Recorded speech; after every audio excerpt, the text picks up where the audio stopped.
Hi everyone, and welcome back to Golden Guild Gaming. This is going to be the first episode of a new series we're doing called GuestCast, where it's basically a podcast and we're going to bring on different guests to talk about different video game related topics.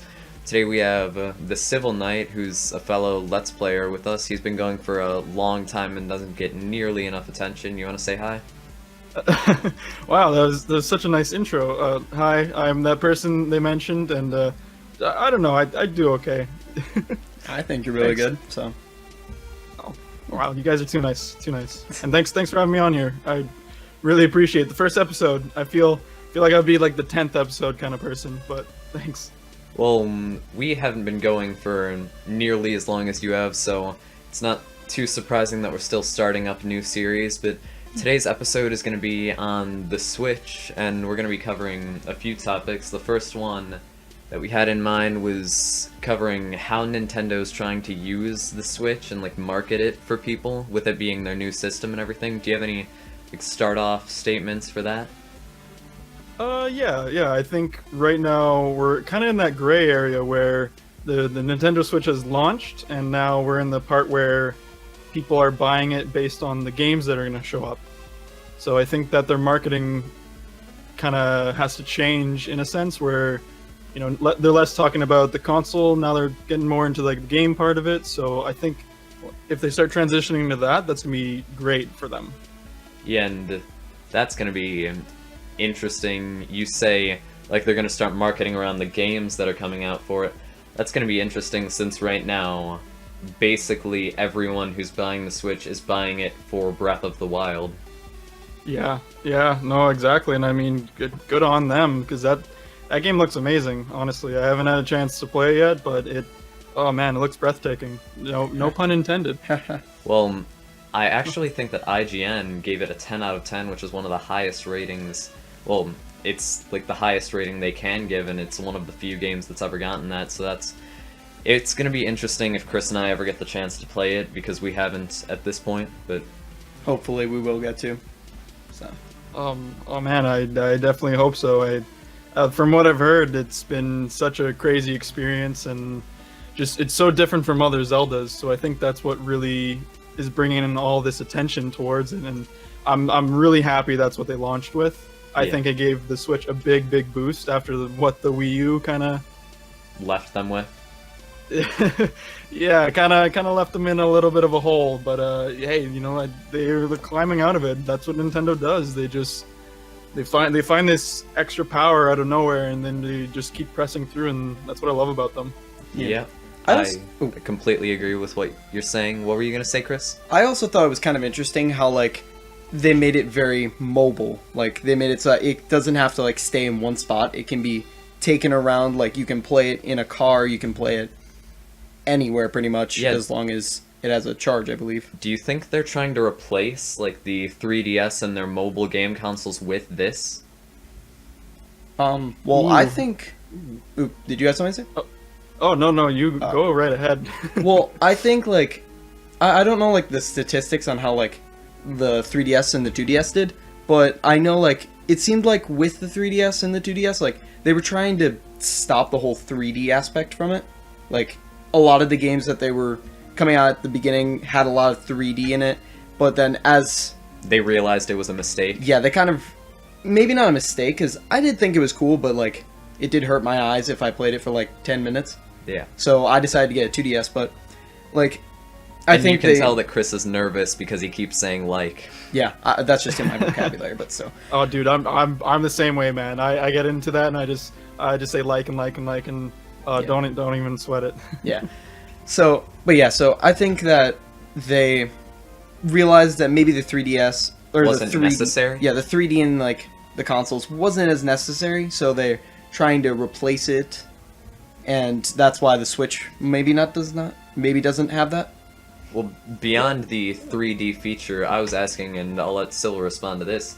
Do you think that they're trying to like combine their home console and mobile console industries with the Switch? Like, do you think they're planning to release another mobile console, or are they just going to start championing the Switch as like their one for everything?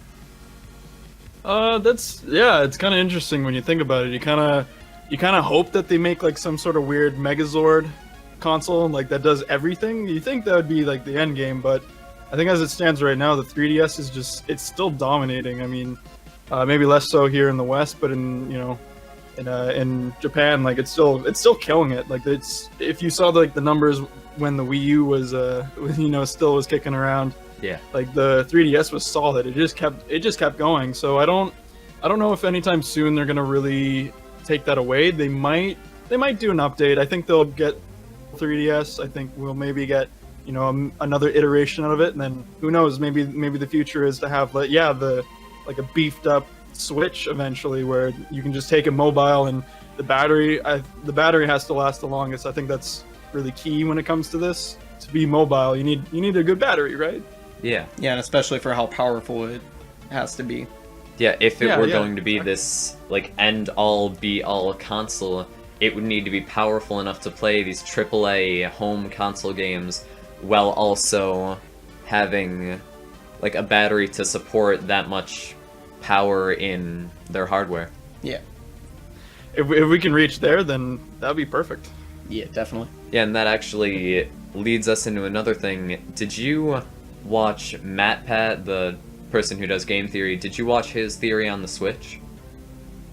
I don't think I've seen the theory on the Switch, but I've definitely have seen him doing his live streams and interacting with the Switch and just kind of his kind of own review in that sense. But no, I haven't had a chance to watch it yet. Well, he actually talked about how his theory on what they're doing with the Switch is that their end game is to do a lot of augmented reality or AR stuff for it, which he thought was because of like the massive technological stuff that they did with the Rumble and the controllers, and like how the processing power and stuff in the Switch would not be good enough for VR, but would be perfect for AR stuff. What do you think about that?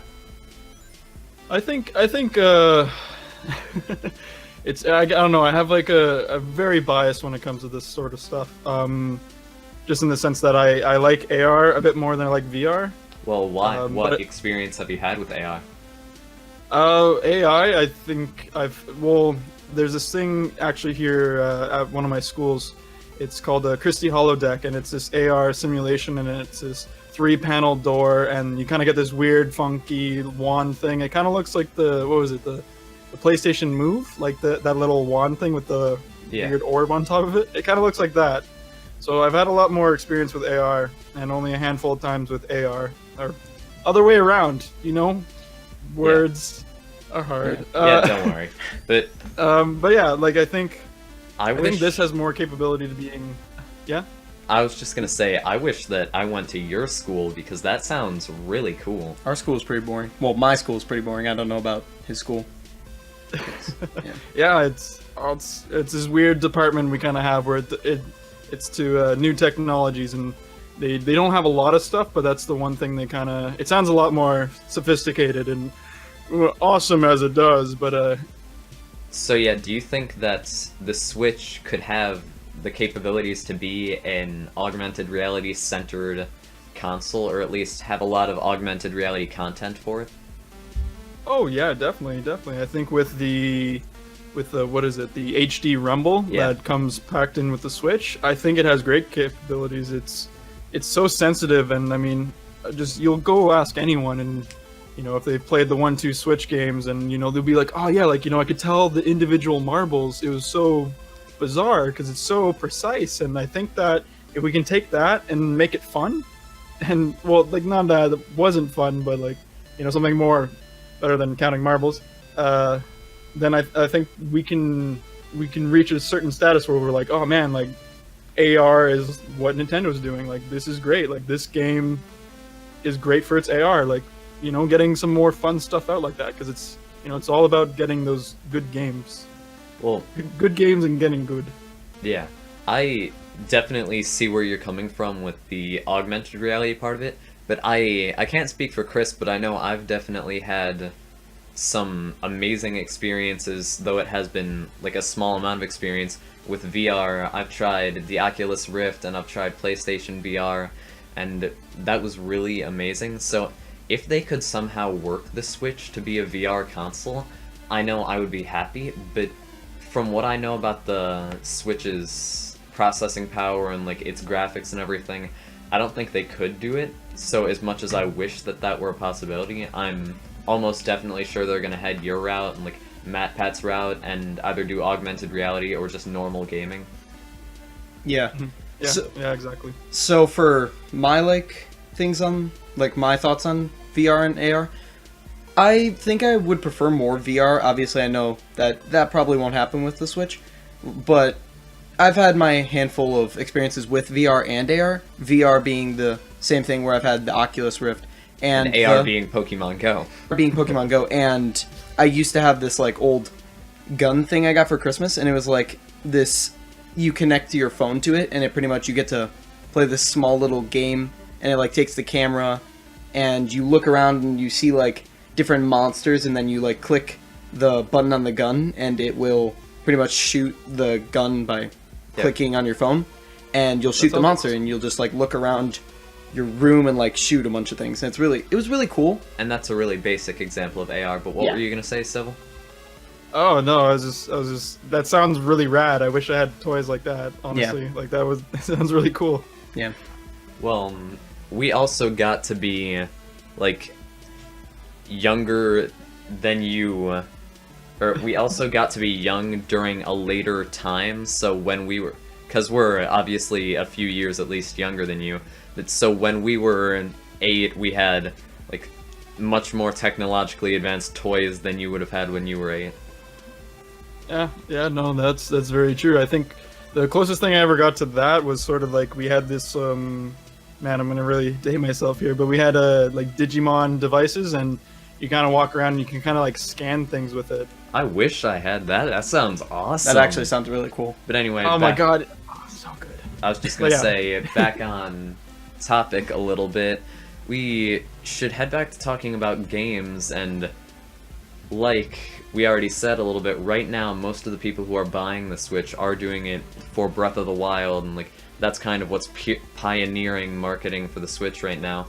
But you also have games like Super Mario Odyssey that are scheduled to come out later, and then you have some games that aren't Switch specific, like Sonic Forces and some other general games like that. What do you think? Yeah, I think that it has a good mixed bag. I think that's really important. We got a lot of good variety coming, and well, I mean, we've established, a decent amount. I think Breath of the Wild will take a lot of people's attention For a long It's such time. a big game. Yeah, oh yeah, there's so much to do. I mean, there's new things being found out all the time. Like, like, oh man, like you can weigh stuff down with apples, like just stuff you wouldn't even think about. But what's being shown is interesting enough to kind of pique other people's interests, and I think by the time we hit, December of this year, we're going to see a big spike in interest for the Switch, just based on its games, because we're going to have a lot of great games that have come out, and then of course Mario Odyssey is I think is gonna revamp it for the next year. Like, it's another big spike. Yeah, because right now our game bag for the Switch is a little bit light, and there's not a ton of content in it. Because I mean, we have some games out right now like Super Bomberman R or whatever, and 1-2 Switch, Snipper Clips, stuff like that. But that isn't enough to make a console. Yeah. It has also like recently just come out, so they're probably like brainstorming a lot of ideas like of games they could make. Yeah, because I know a main problem for the Wii, or the Wii U, I mean, was that a lot of developers wouldn't or couldn't make games that could take advantage of the gamepad. But I feel like a lot of developers will be more able and willing to make games that can use like the Switch's controllers and everything.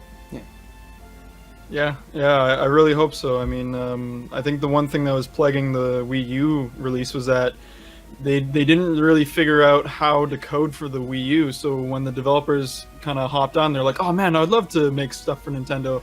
But then they actually started to play around with it, and they're like, "This doesn't make any sense. Like, how does this work? Okay, we're gonna wait till other people figure it out." And then it sucked because there's no games coming out, and you want games for your new console, right? And if you're waiting that entire year to get games, it's like, it's brutal. It's really brutal, honestly. Yeah, now already we're seeing like some previous big releases getting brought over to the Switch to show that now like a Nintendo console can do that. It can have like other consoles AAA releases, because I know that Skyrim is getting brought over to the Switch. Yeah. Yeah. It's nice to see that we have third party, like a good strong third party coming in and really supporting it and saying like, hey, like next gen stuff can happen on the Switch, which is super important to a lot of people who aren't Nintendo fans, because then they're gonna be like, hey, like, I'd love to play Skyrim portable, like go ride a bus or go on a plane, like that'd be amazing. Yeah.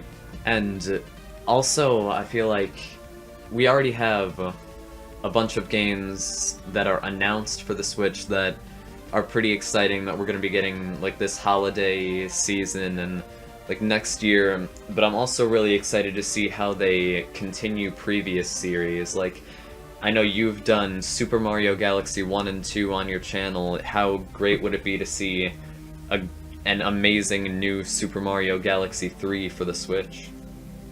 Oh man, that would really make my day. I know that's like a pipe dream wish, but yeah, I love that series. But I enjoy what they're doing.